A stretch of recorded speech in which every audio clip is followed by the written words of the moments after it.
예, 오늘 말씀은 건강한 복음의 요소 27번째, 이제 승천의 마지막 시간이면서 이제 재림의 첫 시간으로서 승천과 재림이라는 제목의 말씀을 가지고 함께 은혜를 받기 원합니다. 건강한 복음의 요소 지금 네 번째 요소, 그리고 그리스도에 대해서 공부하고 있습니다. 예수님의 생애와 복음의 내용들을 쭉 창세전부터 살펴봤고요. 지금 마지막 공생애, 이제 지난 시간까지 승천을 공부했고, 이제 오늘부터 마지막 예수님의 생애의 재림에 대해서 이제 말씀을 함께 나누기를 원합니다. 자, 예수님의 승천의 마지막 교훈은 예수님의 승천이 바로 예수님의 재림을 나타내는 그 재림의 모습이다 하는 겁니다.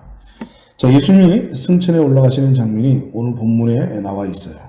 1장 9절 말씀, 이 말씀을 마치시고 그들이 보는데 올려져 가시니 구름이 그를 가려 보이지 않게 하더라. 이것이 바로 예수님께서 승천에 올라가시는 모습이었습니다. 사람이 공중으로 떠서 올라가는 거예요. 그들이 쫙 지켜보는 가운데 마지막 순간에 어떻게 합니까? 구름이 싹 예수님의 모습을 가리우면서 사라지시는 거죠. 그 광경을 지켜보면 얼마나 넋이 나가는 모습으로 지켜봤겠어요. 그죠? 넋이 나가는 모습을 보는 거죠. 무슨 생각이 있겠어요? 와, 그러고 있었어요. 그러니까 그때 그 천사가 나타나서 이르되 갈릴리 사람들아 어찌하여 서서 하늘을 쳐다보느냐. 그러니까 멍하니 하늘을 쳐다보고 있었으니까 어찌하여 서서 하늘을 쳐다보느냐 하면서 오늘 아주 중요한 이 승천의 마지막 교훈이 여기 남겨 있습니다. 너희 가운데서 하늘로 올려지신 이 예수는 하늘로 가심을 본 그대로 오시리라 하였느니라. 빨간색으로 되어 있는 하늘로 가심을 본 그대로 오시리라. 자, 이 예수님의 재림의 모습을 우리에게 보여주고 계신 거예요.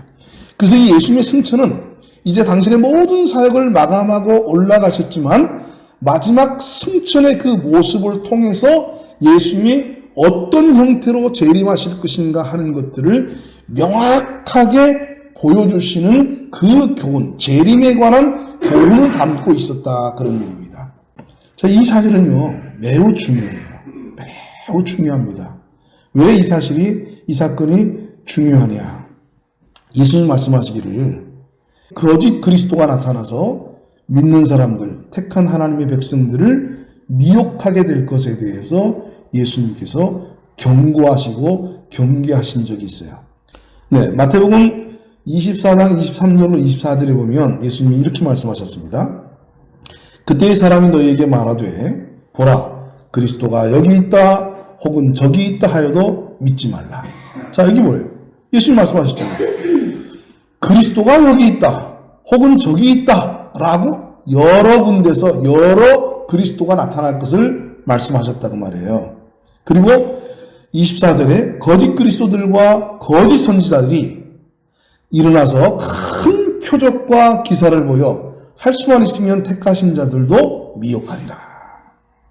예, 이 거짓 그리스도가 나타나서 큰 표적과 기사를 행하면서 보여주면서 사람들을 미혹하게 될 텐데 믿는 사람들도 미혹당하게 될 것이다 라고 경고하셨단 말이에요. 자, 그렇게 여러 그리스도들이 나타날 때 우리가 그 거짓 그리스도들을 분별할 수 있어야 되잖아요. 그렇죠? 이 거짓 그리스도들을 그런 분별을 하는 방법이 뭐냐? 어떻게 그가 거짓 그리스도라는 것을 우리가 알 수 있느냐? 구별법은 간단해요. 아주 간단합니다. 하나도 어렵지 않아요. 너무 단순해서 너무 쉬워서 그냥 웃음이 나요. 구별법이 뭐예요? 하늘에서 구름 타고 오지 않은 자들은 다 거짓 그리스도예요. 쉽죠? 예, 너무 쉬워요. 왜요? 예수님 말씀하셨잖아요. 너희가 본 그대로 다시 올 거다. 너희가 지금 감람산에서 예수님의 승천하시는 그 광경을 지켜봤어요. 그래서 이대로 너희들이 본 이 모습 그대로 내가 다시 오게 될 것이다. 그래서 예수님이 다시 오실 때는 승천에 올라가셨던 것처럼 하늘에서, 공중에서 구름 타고 다시 오신다고 말씀하셨단 말이에요. 이게 바로 예수님이 이 땅에 재림하실 때의 모습입니다. 그래서 오늘 승천이 중요한 게 이 승천하시는 광경을 통해서 제자들에게 무엇을 각인시켰어요? 네, 내가 다시 올 때도 이 모양으로 올 거니까 그 이전에 여러 거짓 그리스도들이 나타나서 내가 재림 예수다, 내가 재림 예수다 하고 우후죽순으로 일어날 텐데 그런 것에 현혹되지 말고 너희들이 본 이 모습, 이 광경, 이것을 꽉 머릿속에 잘 찍어놨다가 이 모습 그대로 오는 그가 누구다? 바로 나다. 내가 재림하는 바로 그 예수다 라고 예수님이 말씀하셨다는 말이에요. 그러니까 하늘에서 구름 타고 온 사람이 아니라고 한다면 다 뭐예요? 거짓 그리스도예요. 그러니까 거짓 그리스도를 구분하는 구분법이 쉬워요, 어려워요? 아주 쉬워요. 그러니까 그들이 무슨 말 하는가 들어볼 필요도 없어. 무슨 말 하려고 할 때 딱 물어봐야 돼. 하늘에서 구름 타고 오셨슈? 천문 천사를 대동하시면서 천지가 우리들은 나팔을 부시면서 임하실 텐데, 에? 근데 언제 조용하게 오셨대? 나도 모르게. 그 구름은 무슨 구름 타고 오셨어요?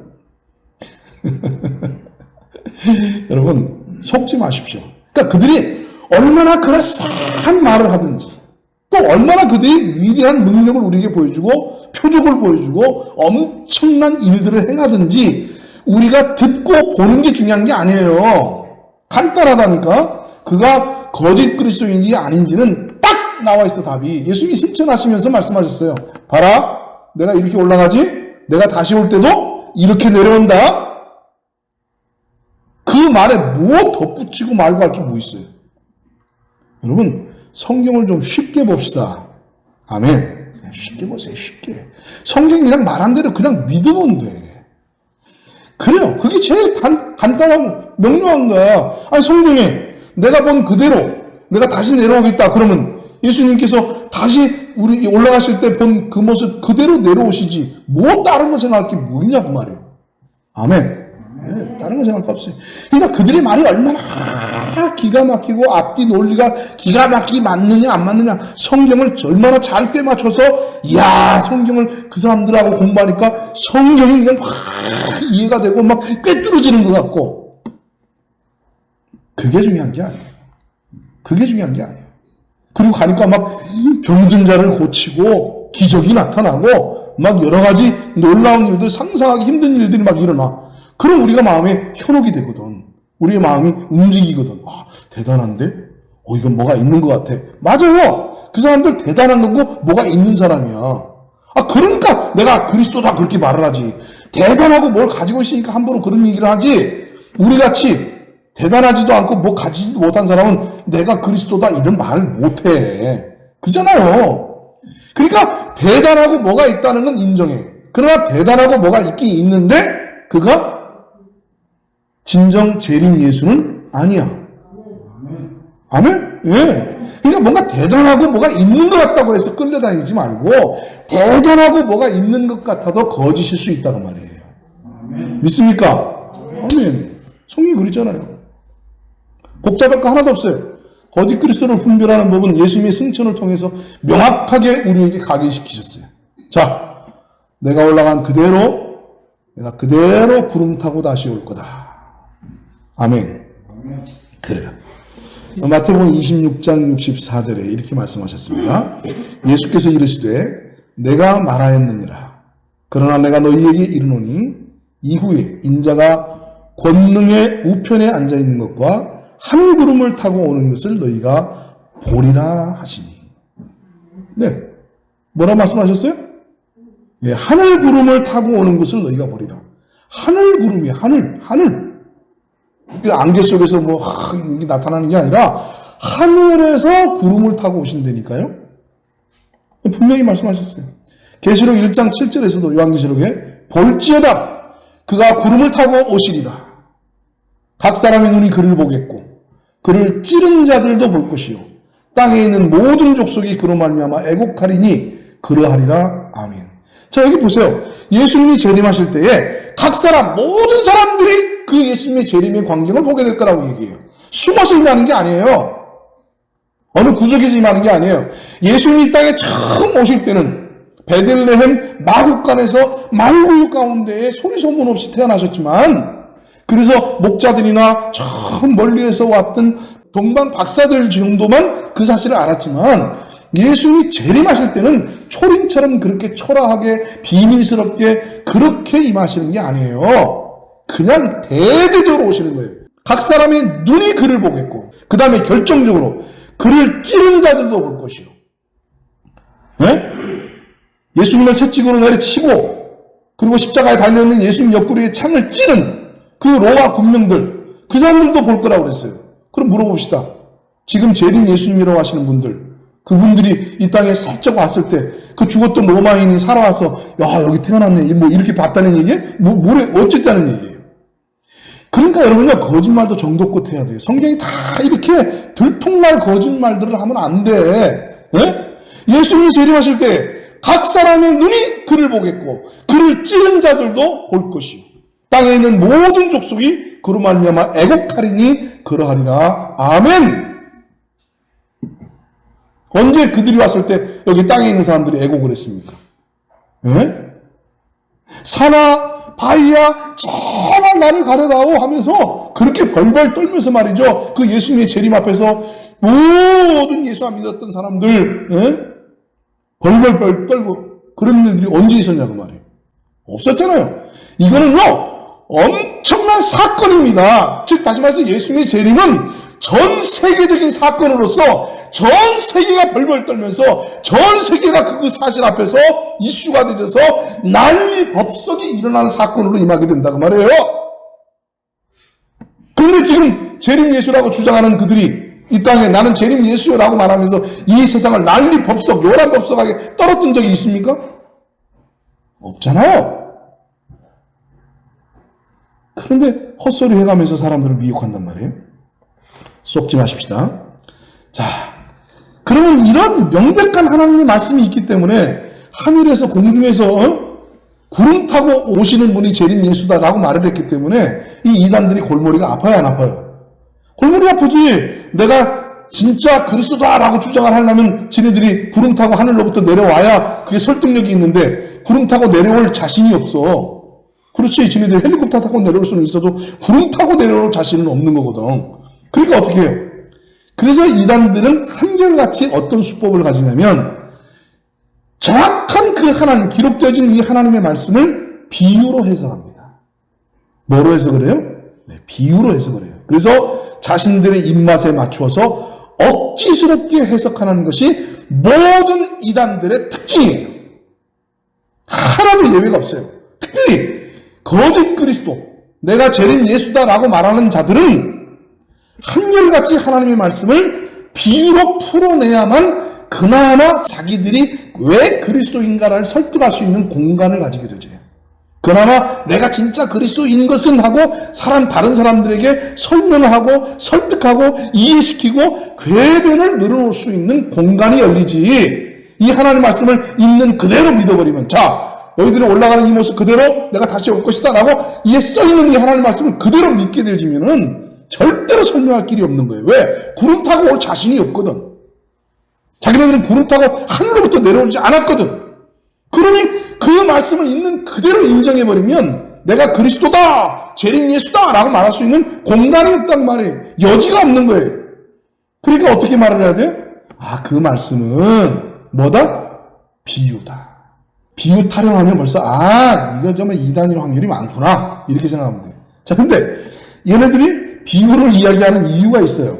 네? 비유를 이야기하는 이유가 있는데 마태복음 13장 34절에 예수님이 이렇게 말씀하셨단 말이에요.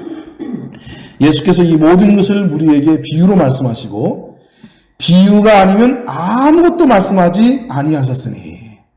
예수님이 직접 말씀하셨어요. 뭐라고 말씀하셨어요? 예수님이 비유로 말씀하셨고 그 다음에 비유가 아니면 아무것도 말씀하지 않았다는 거야. 봐라. 하나님의 모든 말씀은 다 뭐다? 비유다. 그리고 이 비유가 아니면 예수님이 아무것도 말씀하지 않았다고 말씀하시지 않았느냐? 성경에 기록됐지 않았느냐? 그러니까 또 가만히 들어보니까 어때요? 설득력 있어 보여요? 없어 보여요? 하나님 말씀이 또 있네. 이거 뭐 골치 아프네. 가만히 있어봐. 이거 하나님 말씀이 있으니까 또 이거 믿어야 돼, 안 믿어야 돼? 여러분, 속지 마세요. 속지 마세요. 이 말씀은요, 예수님이 마태복음 13장에서 하신 말씀인데, 마태복음 13장은 천국 비유장입니다. 그러니까, 천국에 관한 비유를 말씀하실 때 예수님께서 비유가 아니면은 아무것도 말씀하지 않았다라고 말씀하시는 거예요. 그러니까 13장에서 천국 비유를 말씀하실 때 하신 말씀이지 예수님이 하신 모든 말씀이 다 비유라는 게 아닙니다. 그러면 산상보훈 이게 비유예요? 아니죠. 예수님이 다른 데서 하신 말씀들은 직설적으로 하신 말씀은 다 직설적인 말씀입니다. 그런데 예수님이 내가 이건 비유다라고 말한 것들만 비유가 되는 거예요. 모든 말씀이 비유가 되는 게 아니에요. 비유다라고 말씀하실 때만 비유가 되는 거고 그냥 말씀하시면 그냥 평범한 일상적으로 저희들이 다 듣고 알아들을 수 있는 그 말씀인 거예요. 이런 것들을 가지고 자꾸 단어 하나를 가지고 왜곡시켜서 꼬아가지고 사람들을 미혹시키는 것이 이단들의 특징입니다. 그러니까 여러분 예수님도 사탄에게 시험 받을 때에 말씀을 몰랐으면 시험을 이길 수가 없었어요. 야, 하나님 말씀에 기록되었는데 네가 성전에서 뛰어내리면 천사들이 와서 너를 딱 받쳐준다고 그랬는데 네가 하나님 아들이라면 한번 뛰어내려봐. 성경에 기록된 대로 천사들이 너를 받쳐주는 거 한번 보게. 기록된 하나님 말씀을 가지고 얘기했단 말이에요. 사탄도 예수님을 미혹할 때, 예수님을 시험할 때. 그랬더니 보십시오. 예수님이 그 사탄의 말에 뭐라고 받아쳤습니까? 뭐라고 받으셨어요? 또 기록되었으되. 네? 또 기록되었으되 주 너희 하나님을 시험하지 말라 하셨느니라. 또 기록되었으되. 그러니까 여러분요. 이 이단들, 이 사탄은 하나님의 말씀을 가지고 왜곡을 시키는데 하나님이 없는 말씀을 가지고 왜곡시키는 것이 아니라 있는 말씀을 가지고 왜곡을 시켜요. 근데 그 있는 말씀의 다른 면들을 못 보게 만든다고 말이에요. 그 말씀의 반대편에서 그 말씀의 균형을 잡아주고 있는 또 다른 말씀이 있는데 그 말씀의 균형을 잡고 있는 또 다른 말씀에 대해서는 눈을 감게 하고 덮어놓고 한 가지 말씀하신 그 면만 가지고 전체를 울거먹는 아주 나쁜 놈들입니다. 처음 하와를 속일 때도 그랬어요. 하와도 속일 때 뭐라고 했습니까? 사탄이 와가지고 야, 동산에 있는 모든 나무의 실과를 먹지 말라더냐? 얍삽하잖아요. 야, 하나님이 동산 중앙에 있는 선악과 먹지 말라 그랬지? 정확히 이렇게 말하는 것이 아니라 하나님이 동산에 있는 예를 들면 먹지 말래? 그랬더니 아니요. 동산 중앙에 있는 선악을 알게 하는 나무의 실과를 먹지 말라 그랬어. 먹는 날에는 죽을까 하셨거든? 그랬더니 아니야. 먹어도 안 죽어. 너 하나님처럼 된다. 이렇게 얘기했어. 하나님처럼 된다. 근데 그 하나님처럼 되는 게 저주다. 이건 빼먹었단 말이에요. 네가 하나님처럼 되면 너는 하나님하고 관계가 끊어져서 네가 이제 하나님 돼서 스스로 네 인생을 개척해야 돼. 이 영역은 살짝 감춰두고 네가 이것을 먹으면 네 눈이 밝아져서 하나님처럼 된다라고 하는 그 영역만 얘기했다는 말이에요. 이것이 바로 사탄이 하나님 말씀을 이용해 먹는 방법입니다. 똑같이 사탄에 의해서 이 땅에 거짓 그리스도로 왔기 때문에 이 거짓 그리스도인들, 이 이단들이 바로 이 방법을 그대로 써먹는 거예요. 이단들이 하나님 말씀을 가지고 한 면만 강조해서 그 한 면으로 전체를 다 사람들에게 마치 전체를 그렇게 말씀하신 것처럼 미혹시킨다는 말이에요. 봐라, 예수님께서 비유로 말씀하셨고 비유가 아니고는 아무 말씀도 안 하셨다고 그랬잖아. 그러나 여러분, 예수님이 비유를 말씀하실 때는 비유하실 때 말씀하신 거고 일상적인 말씀을 하실 때는 일상적으로 말씀하신 거예요. 이 두 가지를 구분해서 우리가 볼 줄 알아야 되는 거예요. 아멘? 그럼요. 미혹되지 마십시오. 또 기록되었을 때. 아멘? 또 기록되었을 때. 자, 그러니까 이제 그러면 이들이 어떻게 지금 하늘에서 구름 타고 내려와야 그리스도라고 하신 이 말씀을 어떻게 그러면 비유로 해석해서 왜곡시켜가지고 자기네들의 입장을 변호하고 자기네들의 정당성을 지금 주장하느냐? 우리가 그걸 살펴봐야죠. 자, 구름에 대한 이단들의 해석입니다. 그들이 말하기를 이렇게 말하는 거예요. 초림 예수도 구름 타고 오신다고 했다. 그런데 초림 예수도 구름 타고 오신다고 했는데 알고 봤더니 사람으로 오셨잖냐. 이와 마찬가지로 재림 예수도 구름 타고 오신다는 것이 결국 초림 예수님처럼 사람으로 오시는 것과 같은 거다. 야, 이놈들이요, 성경 전체를 그냥 어떻게든지 하여튼 꼭 뭔가 좀 연결고리를 찾으려고 별 생쇼를 다 한 거예요. 그래서 야, 어떻게 하면 이 구름 타고 하늘에서 내려온다는 것이 실제로 구름 타고 하늘에서 내려온 것이 아니라고 어떻게 하면 좀 미혹을 시켜서 설득력 있게 내가 이 땅에 태어났지만 그래도 나는 재림 예수다 이렇게 말할 수 있을까 하고 성경 전체를 뒤져서 찾아낸 게 있는데, 기가 막힌 말씀을 또 찾아냈어요. 예? 근데 여러분들 이 말씀을 이제 제가 지금 드리는 말씀을 모르면 벙하니 네가 쏘은 거야. 너 성경을 모르는 거야. 무식한 목사한테 배우니까 너 그렇게 되는 거야. 야, 무슨 구름 타고 온다는 말이 진짜 하늘에서 뭐 구름 타고 온다는 건 줄 알아? 너 알아?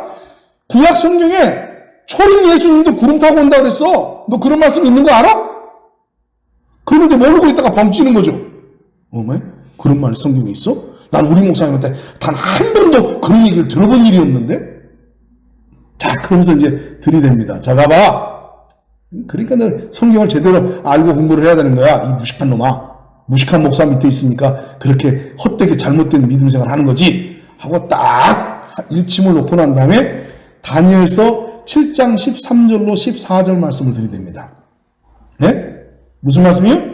다니엘서 7장 13절로 14절. 이 거짓 그리스도들이 이거는 예외가 없어. 다 똑같아. 4명이면 4명, 5명이면 5명, 6명이면 6명. 하늘에서 구름 타고 내려오지 못한 것들이 자신들의 입장을 변호해야 되고 자신들의 입장을 합리화해야 되기 때문에 요건 성경이 딱 한 구절밖에 없거든. 그러니까 다 대동소이하게 모든 이단들이 공통적으로 주장하는 그 말씀. 그럴 수밖에 없겠지. 그래야 자기네들이 하늘에서 구름 타고 내려오지 못한 것에 대한 변명이 될 테니까. 자, 여기 보세요. 다니엘서 7장 13절에 예언이 있습니다. 뭐라고 예언되어 있냐면, 내가 또 밤 환상 중에 보니 인자 같은 이가, 이 인자 같은 이가 예수님이죠. 예수님 오셔서 인자는 그렇게 말씀하셨잖아요. 인자 같은 이가 하늘 구름을 타고 와서 옛적부터 항상 계신 이에게 나아가 그 앞으로 인도되매 그에게 권세와 영광과 나라를 주고 모든 백성과 나라들과 다른 언어를 말하는 모든 자들이 그를 섬기게 하였으니 그의 권세는 소멸되지 아니하는 영원한 권세요 그의 나라는 멸망하지 아니할 것이니라. 자, 봐라. 에휴, 이 무식한 것들아. 그냥 목사가 말하면 그냥 뭐 다 맞는 말인 줄 알고 아멘 아멘 하다가 지옥 갈 놈들아. 응? 니네 목사들은 이런 얘기 안 하지? 봐봐 임마. 다니엘서는 이게 예언서인데 다니엘서 7장 13절에 이렇게 말했잖아. 내가 또 밤 환상 중에 보니 인자 같은 이가 하늘 구름을 타고 와서 옛적부터 항상 계신 이에게 하나님이지 나아가 그 앞으로 인도되매. 여기 초림 예수도 이거 예수님에 대한 예언인데 이 초림 예수도 하늘 구름을 타고 온다고 여기 써 있잖아. 예언되어 있잖아. 자, 그런데 하늘 구름을 타고 오신다고 했는데 그 예수님 하늘 구름 타고 왔어? 아니면 베들레헴에서 마구간에서 태어나셨어?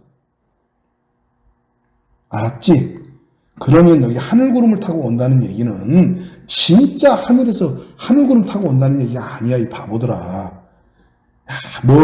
아니 하늘만 쳐다보다가 진짜 재림 예수가 이 땅에 오셨는데 그것도 모르고 초림 예수가 이 땅에 오셨는데도 하나님의 아들인지 모르고 안 믿고 하늘만 쳐다봤던 유대인들처럼 지금 이 시대에 하늘만 쳐다보다가 진짜 그리스도가 오셨는데도 그걸 모르고 지옥 갈 이 바보 같은 놈들아.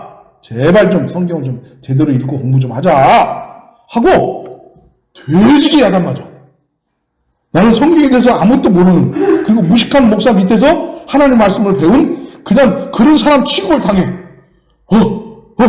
여태까지 재림 예수는 하늘에서 구름 타고 오신다고만 알고 있었는데 이게 무슨 말이야? 예수님도 하늘에서 구름 타고 오신다고 그랬네? 그런데 하늘에서 구름 타고 안 오셨지. 마리아에게서 예수님이 태어나셨잖아. 그래. 그러면 재림 예수가 하늘에서 내려오는 게 아닌 거네? 아닐 수도 있다는 얘기네? 뭐 이렇게 이제 변하는 거예요.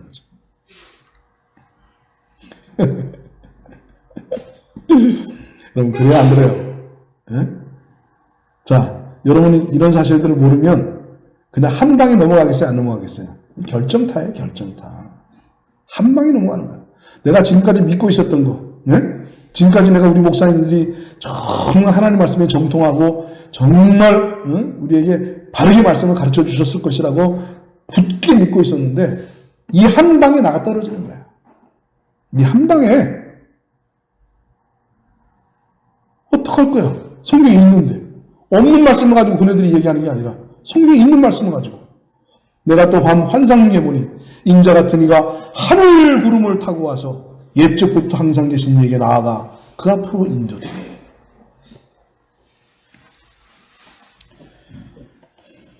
거두절미하고. 자, 그러면 이 말씀이 무슨 의미냐? 구름에 대한 정통적인 해석입니다. 이 다니엘서 7장 13절 말씀을 우리 신학자들이, 이 정통적인 신학자들이 이 말씀이 있는 줄 몰랐을까 봐요?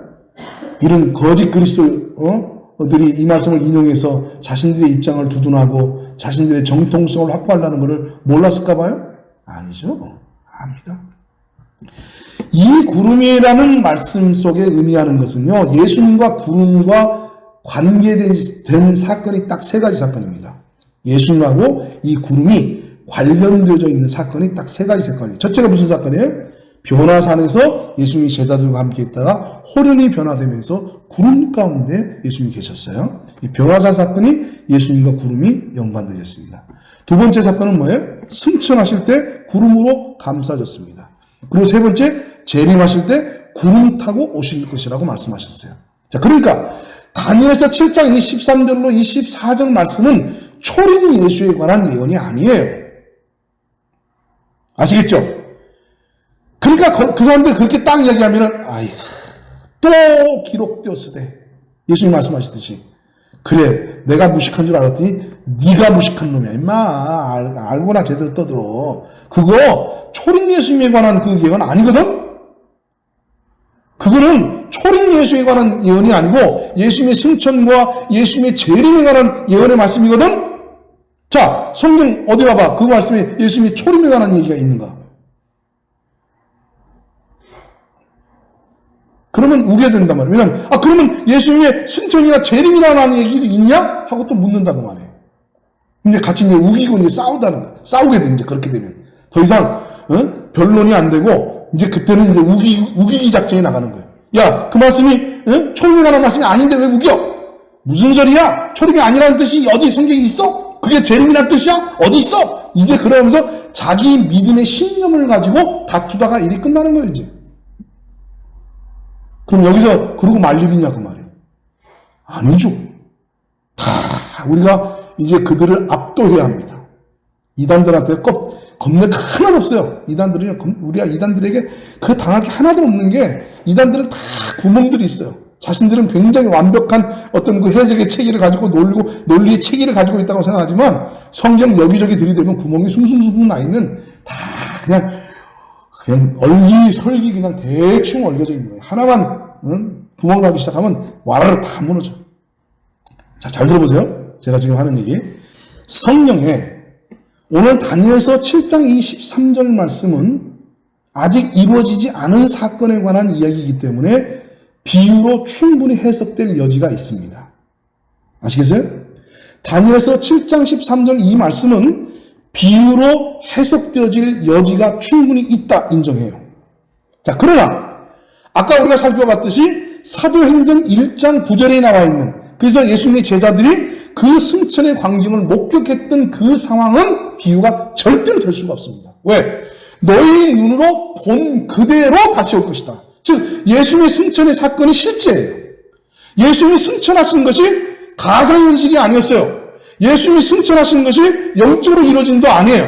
예수님이 승천하신 것이 비유적으로 일어난 것도 아니에요. 현실 세계에서 실제로 우리의 육신, 그 제자들의 눈으로 목격하고 본 일이다 그 말이에요. 아멘?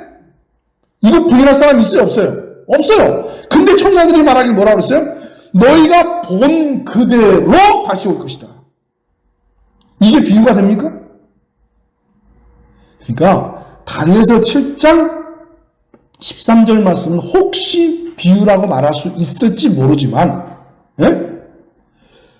사도행전 1장에서 예수님이 승천에 올라가셨던 그 장면은 비유가 아니잖아요. 근데 비유가 아닌데 왜 그걸 비유로 풀어?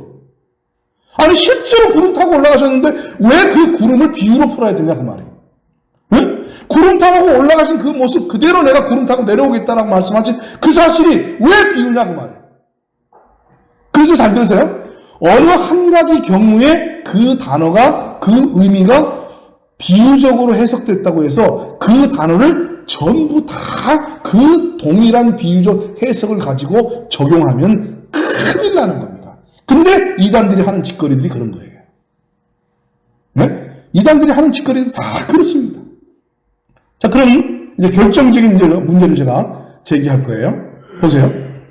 성경에 구름 타고 이 땅에 임재하는 장면이 자주 언급되어 있는데 구약 성경에 어떤 때입니까? 네? 우리 구약에 정통하신 우리 전 목사님. 그렇죠.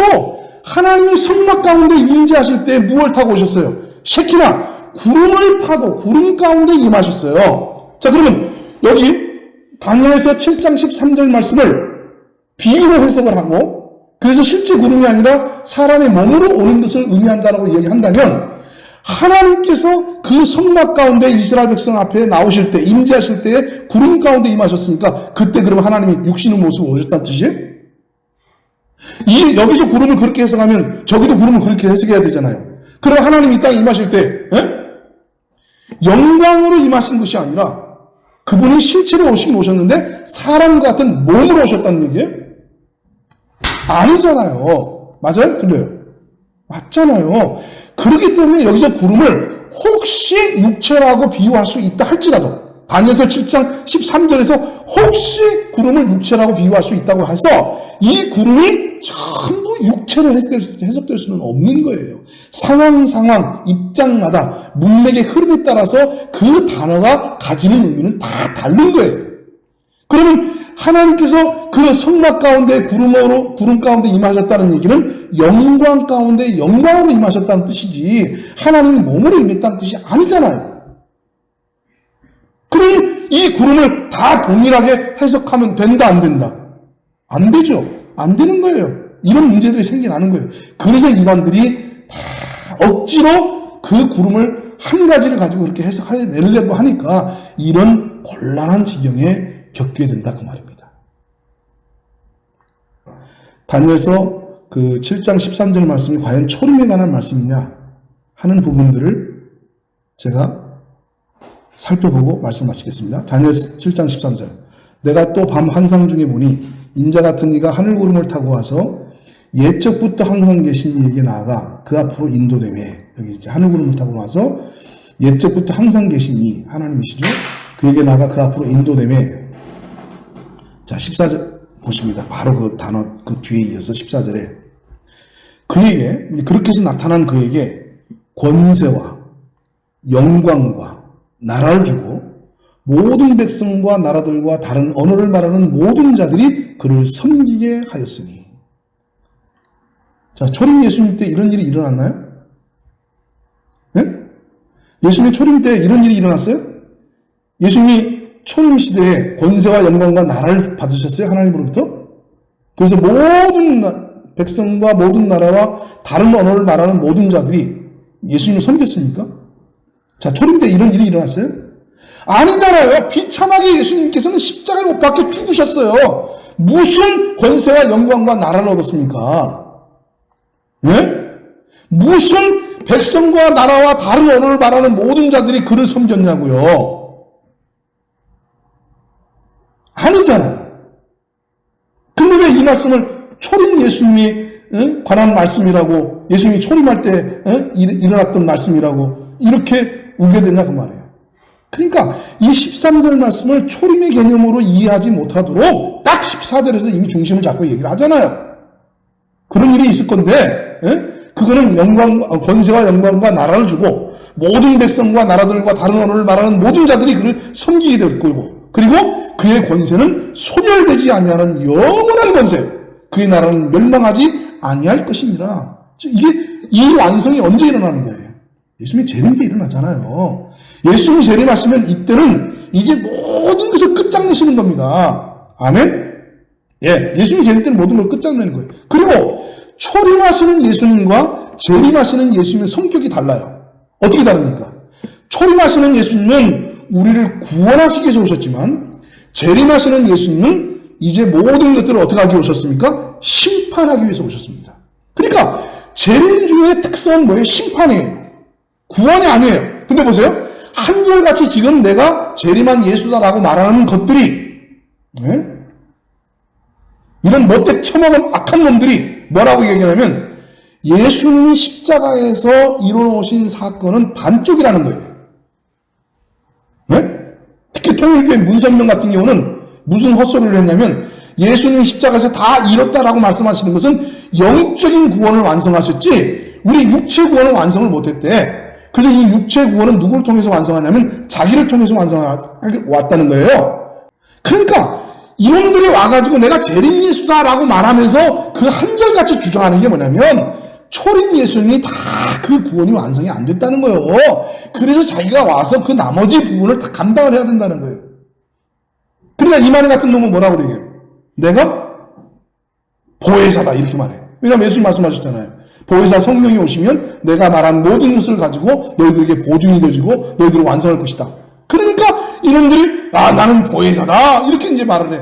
그래서 예수님이 완성하셨지만 아직 우리에게 적용시키지 못한 부분들을 나를 통해서 온전히 적용을 하게 된다. 그래서 이들은 또 다른 구원을 얘기한단 말이에요. 이해가 되시겠죠? 예, 이놈의 적그리스도, 이놈의 거짓 그리스도들은 또 다른 구원을 얘기하고 있어요. 또 다른 구원, 차원 높은 구원, 다음 단계의 구원을 얘기한다고 말이에요. 온전치 못했던 구원을 완성된 구원으로 내가 이끌 수 있다 이렇게 말한단 말이에요. 그러나 성경에 분명하게 재림 예수는 우리를 구원하시기 위해서 오는 것이 아니라 우리를 무엇하기 위해서 오시는 거예요? 심판하기 위해서 오시는 거예요. 그래서 지가 재림 예수면 이 세상을 심판해야 되는 거예요. 완전히 성경에서 이렇게 명확하게 그 성격을 규명해 놨는데 우리가 이런 거짓 그리스도인들에게 그리스도에게 넘어가고 있다는 말이죠. 그래서 제가 걔네들 만나면 그래요. 야, 대한민국에 재림 예수가 몇 명이나 되는 줄 아냐? 4-5명 되지? 야, 그럼 봐라. 네가 속해 있는 놈들이나 저기에 속해 있는 놈들이나 재림 예수가 한 놈밖에 더 있겠냐? 그럼 5놈이라고 생각하면 4놈은 가짜잖아. 확률이 5개 중에 1개밖에 안 돼. 네가 믿고 있는 그 놈이 재림 예수인지 저놈이 재림 예수인지 다 재림 예수래. 그 어떤 놈이 진짜? 그럼 생각해보세요. 얼마나 웃기는 일인가. 근데 지네들은 다 열광해 아멘 하고 근데 아멘하고 별짓을 다 하고 돈 갖다 바치고 별짓을 다 해도 5놈 중에 4놈은 가짜라니까. 이건 확률상으로 이미 입증되는 얘기예요. 이거 거짓이 아니잖아요. 제 얘기 맞아요 틀려요. 확률상으로 4놈은 가짜야. 지네들끼리 주장해도 내가 서로 재림 예수를 하고 주장을 해도 5놈 중에 1놈은 가짜야. 근데 그 5놈 중에 1놈이 가짜인 걸 너 어떻게 가려내래? 뭘로 가려내는 거야? 기준이 뭐야? 없어. 없지 당연히. 뭘로 갈라내겠어요? 그 기준이 없는데. 근데 성경은 딱 간단한 기준을 말합니다. 내가 본 그대로 다시 올 것이다. 뭘 타고? 구름 타고. 뭐 하기 위해서? 심판하려고. 그래서 이제 인간을 향한 하나님의 경륜을 완성하시고 마감하시고 종결짓기 위해서 온 겁니다. 근데 어떤 놈이 종결했습니까? 문성명이는 종결하겠다고 그러더니 가셨어요. 네? 가셨잖아요. 지금 또 가기 지금 대기 중인 놈들이 지금 몇 명 있어요. 또 가고 나면 어떡합니까? 부인한테 승계를 해. 성경에서 그래서 또 연결할 만한 고리가 뭐 있나 하고 찾아봤더니 예루살렘에 신부라는 말이 하나 또 딱 나오네. 그랬더니 그 신부라는 단어를 걸어가지고 내 예편내가 그 신부다. 하나님도 신부가 있다. 그러고 앉아있어. 하여튼 이놈들 하는 꼴들이 항상 이렇다니까요. 뭔가 다음 단계로 나가기 위해서 곤란한 문제가 생기면 성경 전체를 뒤져가지고 지네들하고 연결할 수 있는 단어 하나 찾아가지고 그걸 아까 비유다 이런 식으로 억지 해석을 해서 또 무리들을 이끌고 간다 그 말이에요. 사랑하는 성도들 말씀을 읽겠습니다. 예수 그리스도의 승천 마지막 교훈은 예수님의 재림을 검증할 수 있는 분별할 수 있는 기준을 우리에게 제공하고 있다는 사실입니다. 그래서 예수님의 재림은 이 세상 사람들이 미혹될 수밖에 없는 거짓 그리스도들이 무엇이 거짓이고 왜 거짓일 수밖에 없는가를 명확하게 검증해내는 기준. 내가 본 그대로, 너희들이 내가 올라가는 이 모습 본 그대로 내가 구름 타고 다시 올 것이다. 그리고 나는 이미 구원을 완성해놨기 때문에 부족한 게 없다. 더 보탤 것도 없다. 이런 완성된 구원을 받아들이지 않는 저들을 내가 무엇하기 위해서 온다? 심판하기 위해서 온다. 그리고 내가 임할 때는 나를 찌른 놈들도 볼 것이고 모든 민족이 모든 백성들이 다 각인들이 제 눈으로 다 나를 지켜볼 것이고 그리고 완전히 막 뒤집어 엎어져서 심판을 알면 난리가 날 텐데 소위 거짓 그리스도들이 임할 때는 그런 일들이 없습니다. 그러므로 여러분 하나님 말씀을 정확하게 이해하시고 미혹되지 말고 굳세게 말씀에 서 있으시기를 주님의 이름으로 부탁드립니다.